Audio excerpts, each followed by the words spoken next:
Welcome to Heart and Hustle. Also, there are two podcasts that I listen to that also don't have an intro. And I realized I kind of like that because I skip through people's intros. I don't want to hear your fucking jingle in the beginning. Like, I want to hear what you have to say. I'm not here for the jingle. I'm not, and especially when they're long. And That's why we don't I believe hate in it. big jingles. Like, yeah, Right. So we might we get a want to little have a something or little. other, but yeah, I'm not stressing making. I wanted to make No. we could rap, like we could make this really cool because we have cool personalities. But I really like that, like some of the podcasts I listen to, I don't have to skip 30 seconds or a minute through their freaking long Yeah. and drawn out intro that nobody gives a shit about, honey. Just Sorry. a nice welcome and something funny. But yeah, that's catchy. Oh yeah, you're right. All right. Yeah. All right. Welcome to Heart and Hustle. Dee-dee-dee. Insert tagline here. By episode 10, we will figure it out. Yeah, so I want to talk about sports today. There are so many ideas that I had when coming up with that topic. We both grew up playing sports. I believe sports made me the person that I am, which just happens to be phenomenal, if you ask me. But like, just Don't so many. ask me, I guess. Like, wouldn't you agree, honey? Oh, I don't know. How do you feel? I mean, you picked me, so there's that. Yeah, growing up, I even to this day, I should probably put this in my life rules, but like I'm a team sport player. I tell it Travis all the time. And there was a point in our relationship and in our life when he was really manning the brick and mortar business and I felt like a single mom. And it was during COVID where like we really couldn't have help because COVID was a wild time and everybody was isolated and neither of us have family here that like is hands-on or can be hands-on. So I felt like a single mom for a while. And yeah, Travis is very, very helpful and hands-on. He takes everything off my plate the second he walks through that door. But when he's gone 10 hours a day, there's only so much that can be done Also, when a he lot comes different back. back then. Our daughter was very young compared to now, where she can just entertain herself with arts and crafts or. Yeah. And as you know, we don't have family in town and stuff like I said. So like I really overcompensated with my attention and my time. And I understand how important the foundation of things are. So when I tell you I went the extra mile, especially when she was younger, to literally be the best and most hands-on mom ever. But that was really, really hard because I'm a team sport player. I grew up playing team sports. I love the interaction of people. I love everything about a team sport. And anyway, when I was also like growing a business on the side while doing all that, like I just felt so lonely just because we were being pulled in different directions and that's what was necessary for our growth at the time. But it took me back to growing up and why I love sports and why I loved playing basketball, softball, cheerleading, which are all very interdependent on each other. And even like if I peel back another layer, I've been doing a lot of self-reflecting here. But even in my friendships, literally, I remember in first grade, my friend Paulina Echeverry, shout out to her, she's doing great things in the world. But like we would sit next to each other and we would color our coloring pictures the same. Like I liked doing things with people. And then my best friend growing up, we had so many matching outfits. And it's so funny how our friendship ended, which had to do with like copying and all that stuff. But like we liked matching. Like I'm just that person who enjoys having a teammate. I want to have sisters. I want to do it together. You know what I mean? I want to come up together. I want to collab. There's no world where I care to be a single leader. I don't want to say that, but I enjoy people. What's your biggest takeaway from molding you just from sports? Oh, there's so many. But it taught me how to be a good team player. It taught me how to lead other people effectively. It taught me I've been a leader in every sport that I've ever played because I've always been one of the best. And also, like, I just have a leader. I can't help but to take the lead. So I really just my entire life was able to foster all of these qualities of leadership that I wouldn't have gotten from sitting home. I don't know what kids do when they're not in sports all year round because I played team sports all year round. Like, what do you do when you don't have practice 3-4 times a week with a mentor, with failing and getting back up and trying harder and scraping your knee and being okay and winning and losing? Like, there's just so many lessons, and I don't know how kids learn those things. I don't know if I blame it on just kids either, though. I think that the world and society is so busy that parents feel like they literally don't have the time and maybe not the money to get their kids in sports because everything has gone up since the cost of living has shot through the roof since we were kids. Yeah. And so did the price of sports. I can remember personally, it might have been 75 to $100 to play baseball, like Little League.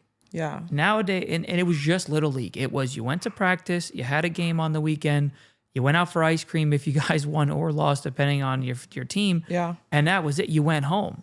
1-2 practices a week, like I said. But then nowadays, it's like sports is life as a kid. Like if you're into it, these parents that have these kids in basketball and AAU and all that stuff, travel ball exists, has been around forever. The problem is little Johnny doesn't need a $500 baseball bat. He better never strike out. Yeah. You better never strike out with a $500 baseball bat.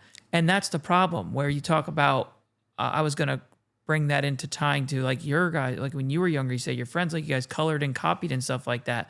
When it comes to at least boys, the competition level and the rivalry is so heightened. Yeah. That when they see their friend who's actually the best player, let's call him best player on the team for baseball, has a $500 baseball bat, the kid batting seventh in the lineup doesn't need the $500 baseball bat. You're batting seventh in the lineup. You're not batting seventh in the lineup because you're all equal and it's hard to do that. Respectfully, no disrespect to kids. I'm just simply saying, if you were one of the best hitters on the team, you'd be 1 through 5.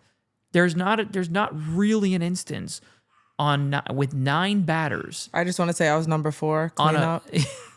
There really isn't too many instances on a baseball team where there's 9 batters that all 9 of you are equal. Once you get outside of 4, some teams have a solid 1 through 5. You can be replaced with your batting average at that point. I'm not talking about the player as a whole, your batting average. So like, why do you need the $500 bat? You clearly don't get on base as much. Yeah, but you strike so out more. No, but this is about the pressure for the parents. And I feel like this is why some parents don't sign their kids up because they don't have the capital investment. I know. And unfortunately, first of all, I'm very grateful that we don't have that problem. So that's literally not a me problem, unfortunately, for other people, because I think at some point, and that this does, I feel for people and it does suck how much team sports have gone up. And like, I'm a cheer coach, so I directly feel the impact that our parents on the team feel of like, it is very much a burden of time and money. So I do feel the weight of that, but I'm very grateful that I don't have to deal with that. Cause at the end of the day, the values and the lessons that you get from team sport is worth a $500 bat to me. And that's just where my mind goes. And it sucks that other parents, it sucks that that's even a thing. It sucks that the entry level, I think that's what you're getting at. The entry level to play sports is not easy, but at the end of the day, the person that you become on the other side of playing team sports is far more important than any amount of money to me. And I hope parents can find a way to figure it out. There are scholarships, or maybe you need to learn to ask, because also, you sparked, when you said about like the $500 bat, like, yeah, it makes sense for the players up front who are really good. But the really key thing that comes out of that we're learning this year in cheer, and like we just had to talk about, is when you are one of the top 5 players on a team, you have to learn to be able to play nicely with the 7th hitter who sucks. You have to learn to be kind to the person in the outfield who... There should be a communication, be able to... when I was playing, you could share bats. Like that was... I didn't even have my own bat growing. Like the coach brought 5 bats, and those were all this other stuff that kids are doing. There was a couple kids that I was one of them that had a better bat. I batted third, sometimes second, sometimes fourth, just depending on what we were playing and who we were playing. You weren't clean up like me. I didn't need to. I didn't need to clean up nothing. I was scoring, baby. No, all jokes aside, we shared bats. Like if a kid had a cool bat or a good bat on the team, it was one thing. But I think nowadays, what I was saying is the travel and super competitive level has taken place at a recreational level, and that's wrong. Yeah. I don't think that exists. I think you get the kids to the next level by starting them out in rec league and potentially skipping it depending on, your skill level. Yeah, no, rec is totally supposed to be the foundation. It is. You don't need the $500 bat. I'm a firm believer. I don't care if you have the money or not. The $500 bat does not belong in a recreational league. It does not. Sure. It needs to be affordable for all people. For kids that are not in like Little League. The kids that are in like, I know around the country, people call it different things. They call it single A, they call it high A, they call it pony league, like all that. If it's not straight little league, like little league worlds, 11 and 12-year-olds. I know the whole league is little league, but like straight up little league. To me, that $500 bat doesn't do anything for you besides boost like your confidence or maybe your ego. But if you can't put the results together with that bat, you know, you need to have, back to the comment about being a team in team sports. Like, you have to have really good teammates to pick you up. If you have the look and you have the swag of an elite player, it doesn't matter what sport it is, but if you don't have the performance of an elite player or the attitude, the compassion, you need your teammates and coaches to at least help you adjust or get your mind right and come down a little bit and be like, hey, I need to do this for the better of the team. Yeah. So I think it needs to be less materialistic and more, at the end of the day, team sports, like, there are just lessons from being on the team in general that you cannot get in the real world until like you're older. So to be able to develop those skills young. I think that's it right there. Why I feel the way I feel, slightly, you know, some a little bit different than you regarding the one example we gave, is I feel like the team aspect of team sports nowadays has been lost compared to when we were, because of the pissing contest that gets involved with spending money on equipment. And by the way, we, again, see this firsthand. I am a cheer coach. Trav was a t-ball coach. We both are very hands-on in both teams. So we are on the boots on the ground, like actually experiencing this, not just like talking from a glass house or whatever. Yeah, absolutely. And even with cheer, like I am a coach for a rec league, but like the barrier to entry is high. It's like $400, I think, was our registration fee. And that's not including other fees that have to be paid throughout the year. And then on top of that, we have to do fundraising. Oh, I'm just talking about other fees that parents have to pay before we even fundraise. And then I have to put pressure on the team and all the parents and everybody to fundraise to come up with the added expensive.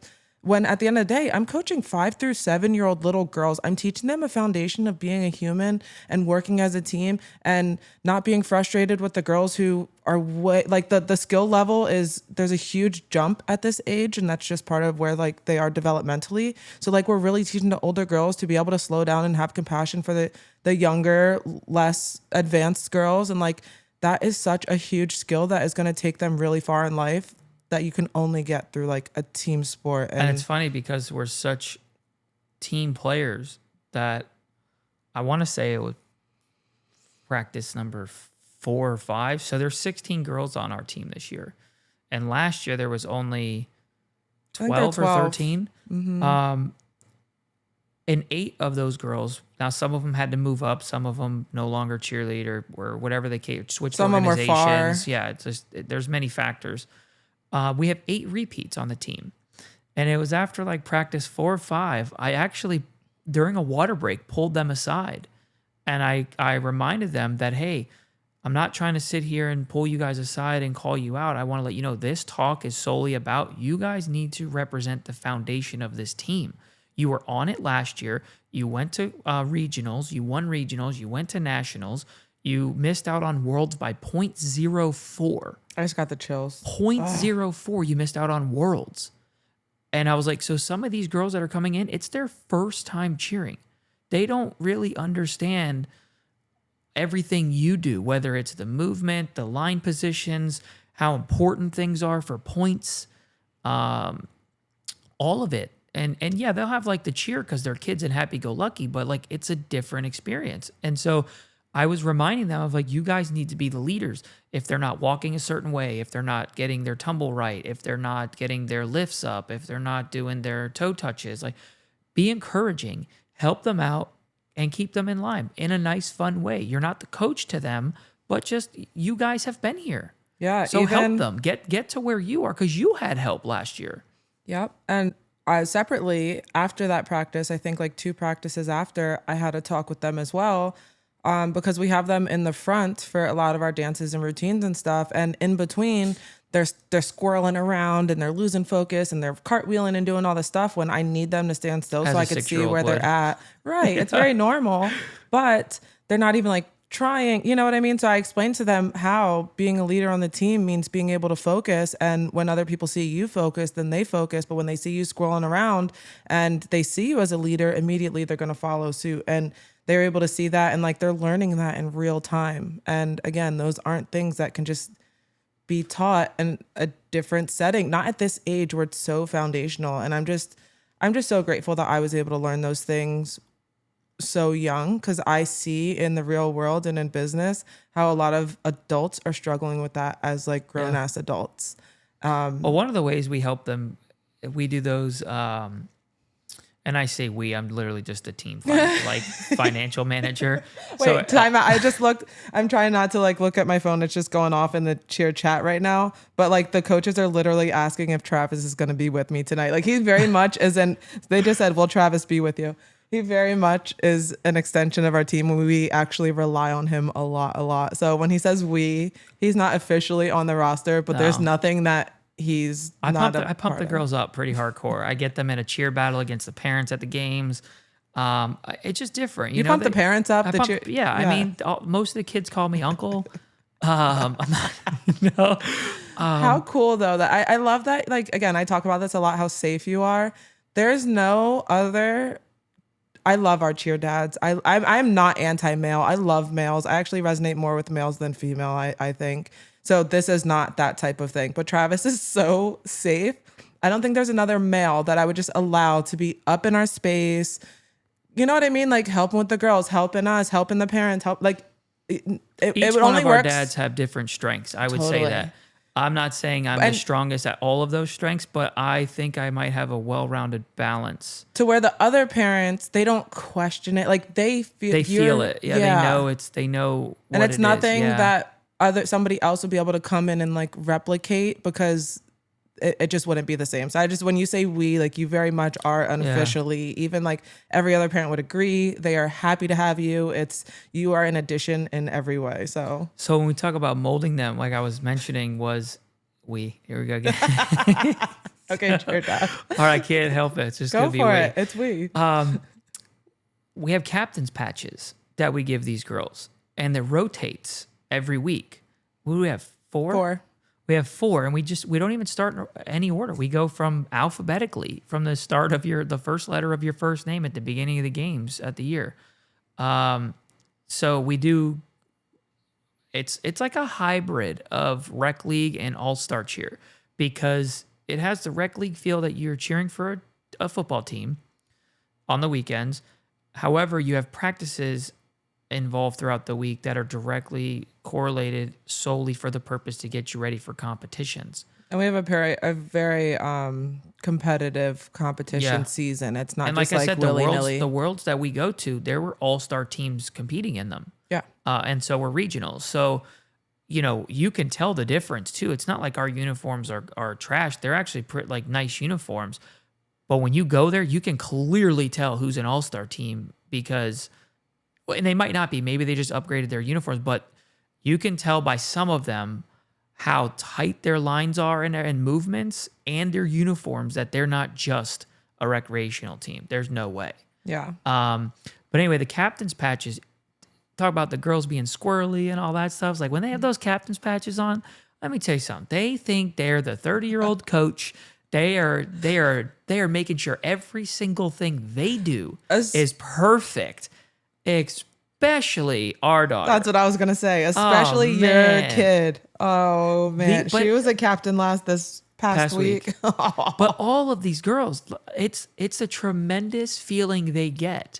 But can you imagine that doesn't exist for 12 other girls if we didn't rotate? Well, that was interesting. That was interesting, but let's keep going. And knocked over the camera on the way to attend to the nonstop knocking. And this brings us back to what we kicked off this episode with, is it doesn't have to be perfect. It just has to be done. And even if something arises in the middle of a project or an episode, like just pause it and then kick it back on. Like don't make things, this is what my business coach tells me literally every freaking day. Don't make things a problem that aren't actually a problem. Right. Like this doesn't actually matter. So we left off where I was talking about the captain's patches and these girls with how it just makes them better and makes them more excited. But we purposely didn't introduce those right away. We waited a little while, a couple games in to introduce those. So, and I think you could see, obviously as the season goes along, they're going to expect it to get better and get better throughout the repetitions. But I think you saw a morale boost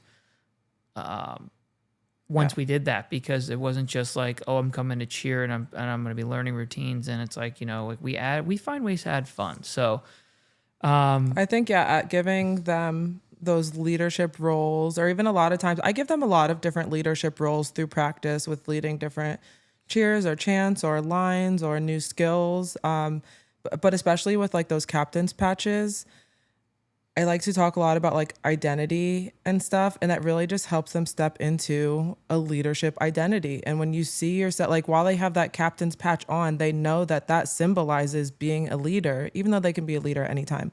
But when you're actually wearing the badge of leadership, you step into that role. Like when you actually have a Superman cape on, you step into the persona of Superman.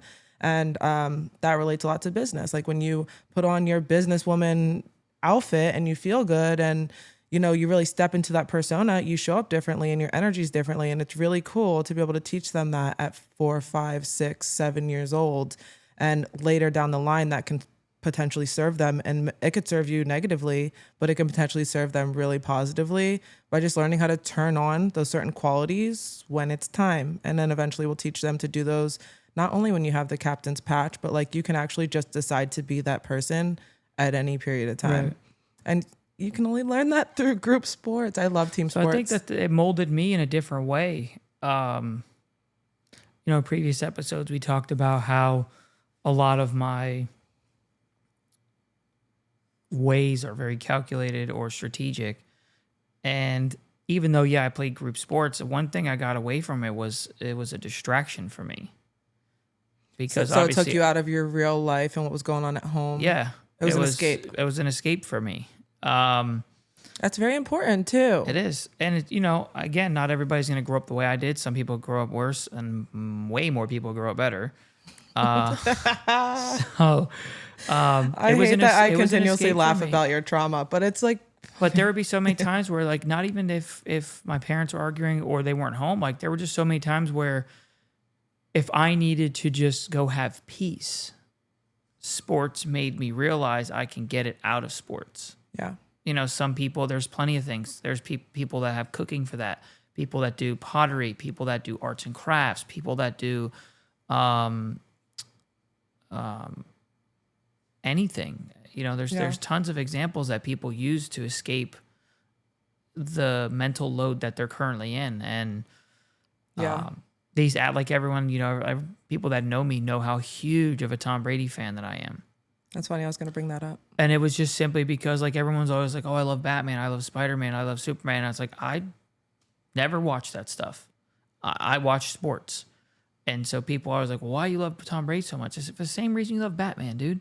Like, that's your superhero. Like, I know it's cliche, and they did call him Captain America, but Tom Brady was my Batman. He was my Superman. He was that guy for me. Like, he made, and again, you don't have to just say because he's a real person, it's not real. But at the end of the day, it's just a persona that this person has for you. People read comics or play video games and buy the backpacks and the sheets for their bed as a kid, like, because they just love the Batman and what it does for them, or the superhero rather. So that's another point, is sports give you a certain type of mentorship. Like sports gave you certain people to be able to follow, which you had the same feel with Kobe Bryant. So like Kobe Bryant and Tom Brady, if you would have had different role models that you were following, how you would look at life would be a lot different, and how you would show up. And like they preach a lot about like adversity and discipline and what you do on your off days and pushing harder than everybody else. And those are the things that you got ingrained in you because those are the role models that you chose. Where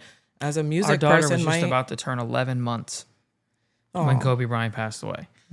And we were sitting on our couch. I was sitting on our couch. And I looked down at my phone and I saw a tweet go off, and I'm just like, "Oh, helicopter crash! That's pretty sad, And then 5 minutes later, I see that it happened. This is I'm gonna double check while I'm on here, just because we're broadcasting here, but I'm pretty it's gonna tie into something crazy. January 26th is the date that I'm pretty confident on. And yeah, so January 26th. So our daughter was about to turn 1, and I remember holding her in the couch, and I saw that, and I stood up, and I was like, "Oh shh!" And you said what? And I'm like, "Kobe Bryant just died." And we weren't cursing at the time, No. so something was wrong because.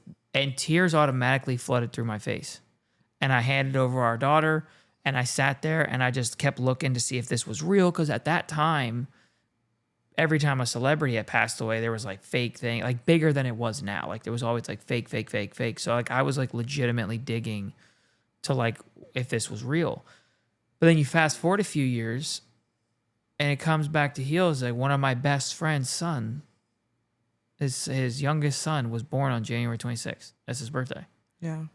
Crazy. Yeah. So that was a crazy time. Yeah. When you just like handed Milani off, and you've never done that before. We weren't cursing. Like No, you I were needed a white as moment. a ghost. Yeah. I mean, there was really only two big sports influential figures. I wasn't the type that I watched it because I was like so gung ho and like fascinated and blah blah. Both of their work ethics and their resumes showed what dedication and hard work can relate to. they're also big family men, and that's one of the biggest like compliments. And they've had their faults in their family. They have, by no But they means. value their family. But they all, like, to some degree, their careers are first because they were the providers. And I'm not going to sit here and have a conversation about how I felt about that. But at the end of the day, during their off season, they were 1,000% present. Mm-hmm. But they both have jobs that required a lot of traveling and a lot of focus to make you the best of what you don't get the best of the best at what you do by not having to sacrifice something like family time or anything like that. Like point it to me. Show me, name one person that that the male, the female, or both parents didn't have to sacrifice family time to some degree in order to be the absolute best at what they are. And I'm not talking, I don't want to give passes to parents to be like, I'm being the best parent I can, or, something like that. You're talking about guys that are literally at the top of their field. Multi-million. You're talking about richest people in the world in general. Yeah. Like that have children. You think that at some point Bill Gates was full-time at like present when he was his 2-decade reign? Like Also, though, I would argue, because I think their families, it was different, right? But like realistically, if we were in that position, we have an option, and we can choose not to, but we have an option to take our daughter on the road, to have that family time with you. Like, and because you'd be making so much money and actually like have so much freedom when you're not particularly like in a press conference or in a practice or something, like you do have the choice whether we are moving our family unit to like be with you and be present, or if I just catch you when you come home. Like that is Right, an so active, intentional choice that we would be able to make to alleviate. And I want to touch that. I'm going to just wrap up, and there's no way to dig at any of these super successful people. It's just there were different times, right? Yeah, and maybe they didn't want to make that choice. And how we're talking about how athletes mold you is if you're an athlete, and especially if you're a parent, everything is about what you can extract from something when you're learning. So if you're an athlete and you're on the road and you're a big family person, whether you're a male athlete, a female athlete, whatever, at the end of the day, if you realize my family's at home, like, yeah, you can bring them on the road, and like that's a thing that you can make. Now, obviously, a baseball player, it's a little hard, right? Like you're talking, there's 81 away games. That's a huge financial commitment, right? But football, where you have 8 to 9 home away games, they can't go to half. Now, granted, Listen, I would, but I'm into the way that they travel nowadays for football can be difficult too, because a lot of times they go up the day before.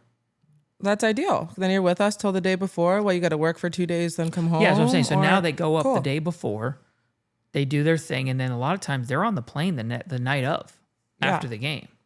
So again, realistically, it's also hard. But the point is not just every game. It's like, can you not just like find a way? Because a lot of teams have off on Monday. So it's like if you're flying up for Sunday's game and you're flying in on Saturday, like why can't your family go? And then you spend Sunday after the game with your family and then come home Monday night with your family. Like give them exploring a new vacation city. You know what I mean? Yeah. Again, it's all just a choice. So you can either choose to complain about it, or you can choose to mold your life to it. And again, that's not going to work for everybody, but like, I really like to always remember that like intentionally you are allowed to choose things in your own life. Yeah. You don't have to. It molds. It's got to mold you in a right way. But it's not just sports. Oh, this conversation is about how it's molded us. Yeah. And sports might not connect to people. We grew up in 2 sports areas. So yeah. that's why sports was our thing. There's a lot of farming is probably huge in a huge region, or crops. And I love that for y'all. I bet you there's a lot of farming, discipline. I don't mean crops. I mean farming as in like animals. Yeah. So like because it doesn't matter how sick you are, or whatever. You got to go feed your animals. You got to pick up the poop. Like you have to have the discipline. It gets you to work out. It probably gets you to eat healthy. Like, you know what I mean? There's so many things. All of life really is a bunch of learning lessons if you choose to look at it that way. I love that I was able to learn those lessons from sports. And like even our daughter has some friends who don't play team sports. First of all, I don't know what their parents do all day. Like, how do you just come home and I don't know. I can't figure it out. But it's absolutely a non-negotiable that our child is going to play team sports because the lessons that you learn, good, bad, just from the whole experience, they're way too pivotal and way too foundational.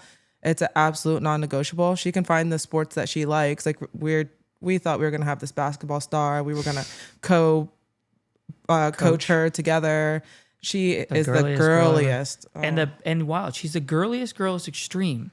She's the best. But loves monster trucks. Yeah. But to be fair, they've also done a great job, As we segue out of this conversation, I will brush up on that, is that they've done a good job at that Monster Jam that is attracting young kids and especially little girls. They have the 2 trucks now that are... And that started while Milani would have been getting into it, which is super cool. These people now, 16-year-old, now I'm sure there are some teenage girls that love it, but it's nothing like a 4 or 6-year-old that gets to experience these trucks because they didn't have that when I was up. It was just... all these trucks existed for the most part, but it was like Gravedigger or bust. Mm-hmm. So now we're teaching girls that like you can also be a monster truck driver. You can like the monster truck. You don't have to like the one with sparkles, but if you like sparkles, you can also like a monster truck. There's one for you, So shout out to them. Yeah. Feld Entertainment for that. So yeah, and shout out to the sports that made us. And I don't want to say what we're going to talk about next, but you have a good idea? We have our notes, and I want to highlight it. So I'm actually excited for that one. This one we kind of had in the bank. At some point we were going to talk about, and just based on time, this was a good time to fit it in. So yeah, we didn't have a game plan for this. We just knew this was generally something that we wanted to touch on because it's important to our lifestyle. And as like I said, this is our first one video with the equipment. 60%. 80-20. 80-20. But this was a good first kick. So I think from here on out, the tone and the conversation levels are going to be a bit different because we are just doing it like messy, but obviously we want to do it a bit more professional every time we do it, just in the sense of that we have more of a game plan. We have like things like that. So, because eventually we just want to do it live. Yeah. So with no game plan. No game. I love that. I am a wing it man. Yeah. I don't mind. You've tried to get me to do it. My teachers have tried to get me to do it. I never had to study either. So maybe that's another thing that you learn from sports, because like sports we play where you have to be good on the fly. Yeah. Like basketball, there's plays and stuff, but at the end of the day, you got to quickly adjust to whatever's happening at the time. You don't real time. So that translates to literally every part of life. And think about it. We have thousands and thousands of reps of doing that, where somebody who doesn't play a team sport has never, I don't want to say has never, but like doesn't have the intentional opportunity to craft their mind to make decisions based on what's happening, which is ever changing through like every minute and second. Seconds. Yeah. Wow. We literally have thousands of reps ahead of people who don't play a team sport, which is why it is non-negotiable in this household. Period. Also a huge another portion of how a way of how it molded us. Yeah. Crazy. So, all right. Well, thank you again for listening in to Hard and Hustle. And as always, we still got to do it. We got to figure out intro, but we'll do our little jingle. I like the little jingle that we had so far, but you already know the outro. You ready? It's always peace up, A-Town down. You're so silly.